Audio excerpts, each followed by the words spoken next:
अस्सलाम वालेकुम दोस्तों। आज आप लोगों के लिए लेकर आया हूं बिहार सरकार मंत्रिमंडल सचिवालय विभाग उर्दू निदेशालय का इम्पोर्टेंट नोटिफिकेशन। तो दोस्तों, आज हमारा ये पहला वीडियो है। तो दोस्तों, चैनल को सब्सक्राइब कर लें ताकि अगला नोटिफिकेशन आपको मिलता रहे। तो बात कर लेते हैं सबसे पहले कि इसका विषय क्या है।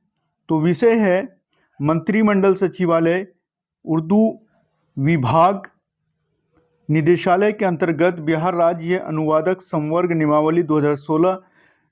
खुलासा उसका ये हुआ कि जो विभाग है उसने सहायक उर्दू अनुवादक का पद निकाला है और ये पद है 3306 पद है। आप देख सकते हैं ये 3306 पद यहाँ पर है, आप इसको देख सकते हैं।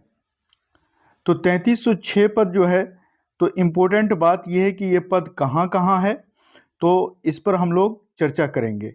तो पहले जो है, पहले से जो पद सृजित था वो था 65 पद आपको था जिला उर्दू भाषा कोषांग में। अनुमंडल कार्यालय में 130 सीट, प्रखंड कार्यालय में 1067 सीट और अंचल कार्यालय में 391 सीट। जो कुल सीट हुआ वो 1653। इस सीट पे बहाली हो चुकी है। फिर से 3300 पद लाया गया है ताकि और लोगों की ज़्यादा से ज़्यादा बहाली हो सके। तो सहायक उर्दू अनुवादक के उक्त 3306 पदों को के सृजन में प्रशासी पद वर्ग समिति के दिनांक 7/4/2025 यानी जो बैठक हुई थी 7/4/2025 को बैठक हुई थी और इस बैठक में 3306 पद स्वीकृत किया गया है, यानी मान्यता दी गई है कि 3306 पद पर बहाली होगी। अब देख लेते हैं कि ये 3306 पद कहाँ है। तो सबसे पहले देखिए कि बिहार सरकार मंत्रिमंडल सचिवालय विभाग उर्दू निदेशालय। तो इसमें जो है ना, आपको ये बात समझना होगा कि सिर्फ सहायक उर्दू अनुवादक का ही पद है, यानी न तो अनुवादक का है न कोई और पद है, सिर्फ सहायक उर्दू अनुवादक यानी असिस्टेंट उर्दू ट्रांसलेटर, और हिंदी में बोल सकते हैं उसको मुआविन उर्दू मुतरजिम का ये पद है। तो देख लीजिए कहाँ कहाँ सीट है। तो सबसे पहले देखते हैं कि राज्यपाल सचिवालय, यानी राज्यपाल सचिवालय में आपको 2 सीट है। राज्यपाल सचिवालय में 2 सीट है। मुख्यमंत्री सचिवालय में 5 सीट है। मंत्रिमंडल सचिवालय विभाग में 12 सीट है। अल्पसंख्यक कल्याण विभाग में 8 सीट है। शिक्षा विभाग में 4 सीट है। गृह विभाग में 4 सीट है। स्वास्थ्य विभाग में आपको 3 सीट है। सामान्य प्रशासन विभाग में 4 सीट है। वन एवं पर्यावरण विभाग में 3 सीट है। सूचना एवं जनसंपर्क विभाग, इसमें 3 सीट है। शेष 36 विभाग जो है इसमें कितना है, 72 सीट है। अब बिहार राज्य अल्पसंख्यक आयोग पटना में 1 सीट है। उसके बाद बिहार राज्य सूचना आयोग, इसमें बिहार राज्य सूचना आयोग में 1 सीट है। बिहार राज्य मानव अधिकार आयोग पटना में 1 सीट है। बिहार राज्य लोक सेवा आयोग पटना में 1 सीट है। बिहार राज्य कर्मचारी चयन आयोग पटना में 1 सीट है। बिहार राज्य पिछड़ा वर्ग आयोग पटना में 1 सीट है। फिर देख लेते हैं आगे कि बिहार राज्य पिछड़ा वर्ग आयोग में 1 सीट। उसके बाद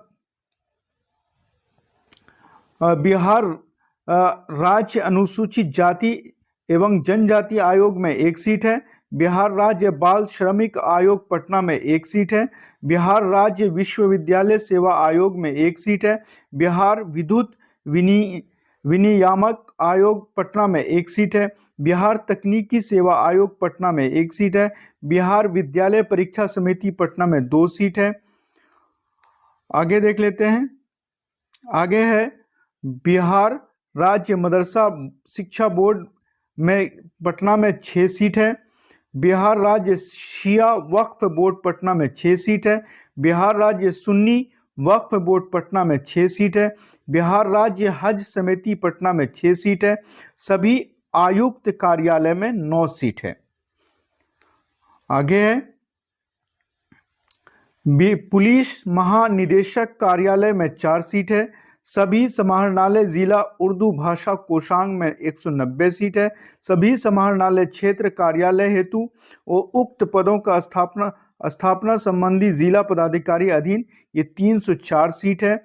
समाहरणालय सूची संलग्न 204 सीट है। आगे देखते हैं कि सभी जिला शिक्षा पदाधिकारियालय 38 जिला है तो 38 जिला में एक एक, तो हर जिला शिक्षा पदाधिकारी के कार्यालय में 38 सीट है एक एक करके। सभी जिला अल्पसंख्यक कल्याण पदाधिकारी यहाँ भी 38 सीट है। सभी अनुमंडल कार्यालय इसमें 202 सीट है। कितना है? 202 सीट।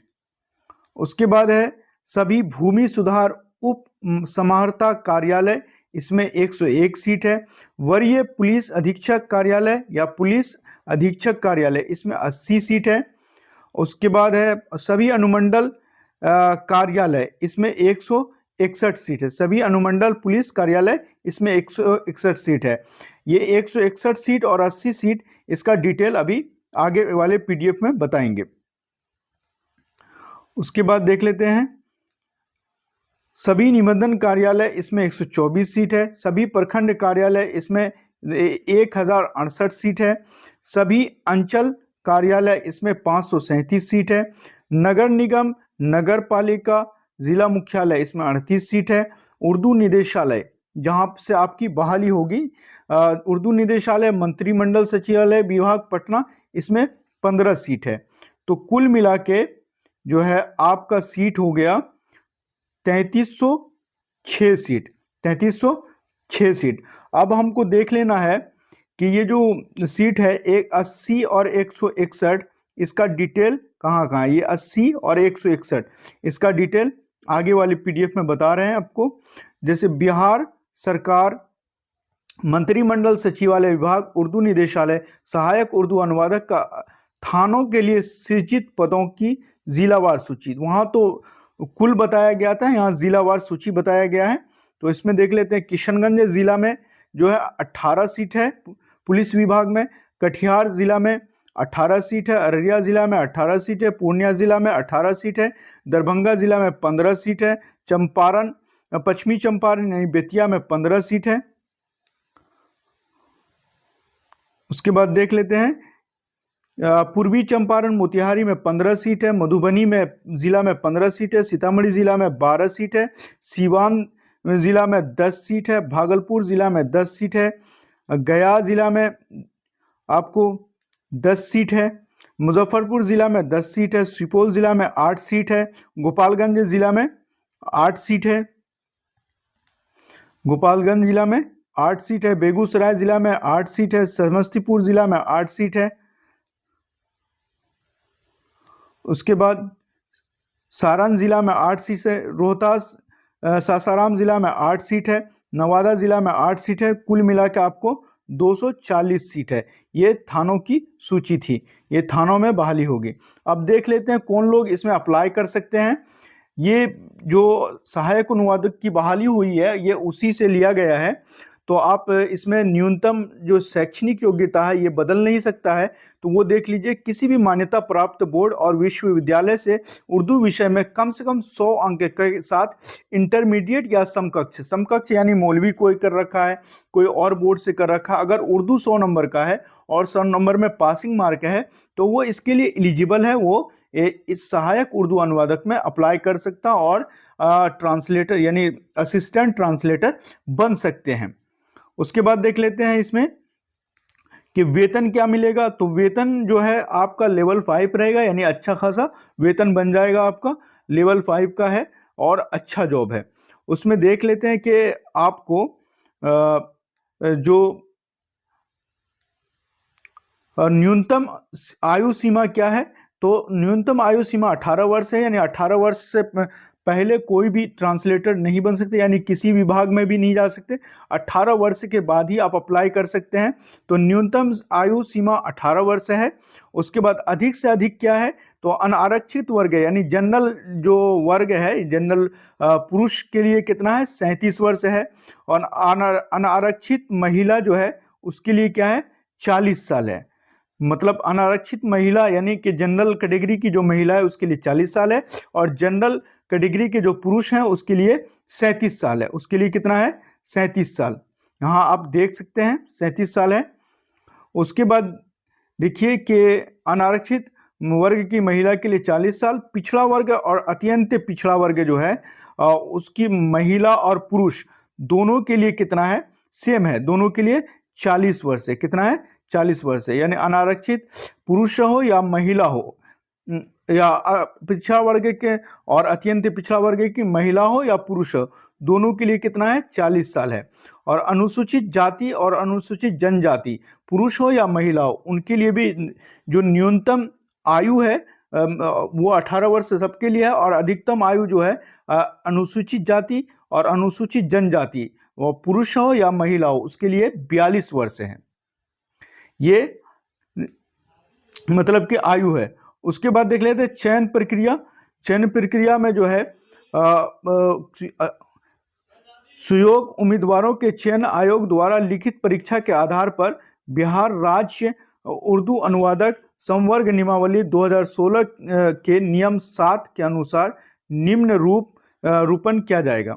तो सबसे पहले देख लेते हैं कि प्रथम जो परीक्षा होगी उर्दू व्याकरण, उर्दू में संक्षेपण एवं निबंध लेखन, ये कितने नंबर का रहेगा, 100 नंबर का, और ये 3 घंटे का एग्जाम होगा। पहला पाली में 100 नंबर का और ये 3 घंटे का एग्जाम रहेगा। ये लिखित परीक्षा की बात कर रहे हैं हम, ये लिखित परीक्षा का प्रारूप है। उसके बाद हिंदी से उर्दू में अनुवाद, इसमें 40 नंबर का रहता है, और उर्दू से हिंदी में अनुवाद फिर 40 नंबर का रहेगा। अंग्रेजी से उर्दू में अनुवाद ये 10 नंबर का रहेगा, और अंग्रेजी से हिंदी में अनुवाद ये 10 नंबर का। तो ये भी 100 नंबर का एग्जाम होगा, और ये 3 घंटे का एग्जाम होगा। ये आपको समझ लेना चाहिए कि ये लिखित परीक्षा की बात हो रही है। उसके बाद देख लीजिए कि अगर आप यानी कि 40,000 से ज़्यादा अप्लीकेंट होता है, तो 40,000 से ज़्यादा ही अप्लीकेंट होगा इस बार, तो उसके लिए आपको पीटी देना होगा। तो पीटी का जो सिलेबस वो इस तरह है कि उर्दू व्याकरण में वाहिद जमा, तज़किरो तानीस अजदाद, उर्दू से हिंदी में अनुवाद, हिंदी से उर्दू में अनुवाद, ये पूछा जाएगा।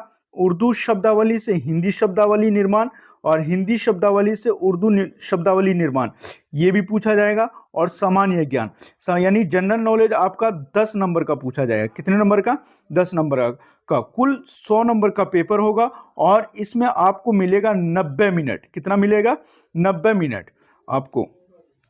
उसके बाद आगे देख लेते हैं लिखित परीक्षा का डिटेल में जो मतलब डिटेल में जान लेते हैं लिखित परीक्षा के लिए सिलेबस क्या है। तो कुल 100 नंबर का जो उर्दू रहेगा उसमें क्या क्या रहेगा लिखित परीक्षा में, तो उर्दू व्याकरण में क्या क्या रहेगा, तो सर्फ नहवे रहेगा 100 नंबर में। उसके बाद वाहिद जमा रहेगा, तज़किरो तानीस रहेगा, अजदाद रहेगा, मुहावरा रहेगा, और ज़रबुल मसल रहेगा। उर्दू में संक्षेपण और निबंध या पत्र लेखन, या तो निबंध लिखना है या पत्र लेखन, ये 100 नंबर का रहेगा। ये लिखित परीक्षा का एग्जाम है, लिखित परीक्षा के लिए डिटेल सिलेबस है। तो ये जान लेते हैं। आगे देख लीजिए कि जो ट्रांसलेशन पूछा जाएगा 100 नंबर का लिखित परीक्षा में, वो क्या कैसे रहेगा। तो हिंदी से उर्दू में अनुवाद ये 40 नंबर का पूछा जाता है। कितने नंबर का, 40 नंबर का। फिर उर्दू से हिंदी में अनुवाद ये 40 नंबर का पूछा जाता है। अंग्रेजी से उर्दू में अनुवाद ये 10 नंबर का पूछा जाता है, और अंग्रेजी से हिंदी में अनुवाद ये 10 नंबर का। टोटल लिखित परीक्षा में दूसरी पाली में जब पूछा जाता है तो ट्रांसलेशन में 40 नंबर का हिंदी से उर्दू में अनुवाद, फिर 40 नंबर का उर्दू से हिंदी में अनुवाद, फिर 10 नंबर का अंग्रेजी से उर्दू में अनुवाद, फिर 10 नंबर का अंग्रेजी से हिंदी में अनुवाद। ये 100 नंबर का पेपर हो जाता है। अब आगे देख लेते हैं कि क्वालिफाइंग क्या है।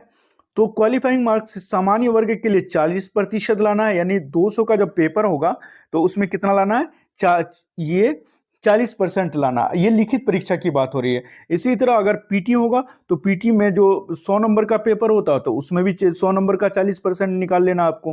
पिछड़ा पिछड़ा वर्ग के लिए 36.5% है। अत्यंत पिछड़ा वर्ग के लिए 34% है। अनुसूचित जाति एवं जनजाति के लिए 32% है। महिला सभी वर्ग के लिए 32% है। दिव्यांग सभी वर्ग के लिए 32% है। यानी कि जो क्वालिफाइंग मार्क है वो तो कुछ भी हो सकता है, लेकिन एक मिनिमम कट ऑफ बताया गया है आपको कि वो जो एग्जाम होगा उसमें सामान्य वर्ग को हर हाल में 40% लाना होगा और पिछड़ा वर्ग को 36.5%, अत्यंत पिछड़ा वर्ग को 34%, अनुसूचित जाति जनजाति को 32%, महिला सभी वर्ग की 32% और दिव्यांग सभी वर्ग के 32%। तो दोस्तों उम्मीद करते हैं कि ये परीक्षा जल्द ही आयोजित की जाएगी। दुआ करते हैं कि जल्दी ये वैकेंसी आ जाए और एसएससी नोटिफिकेशन निकाल दे।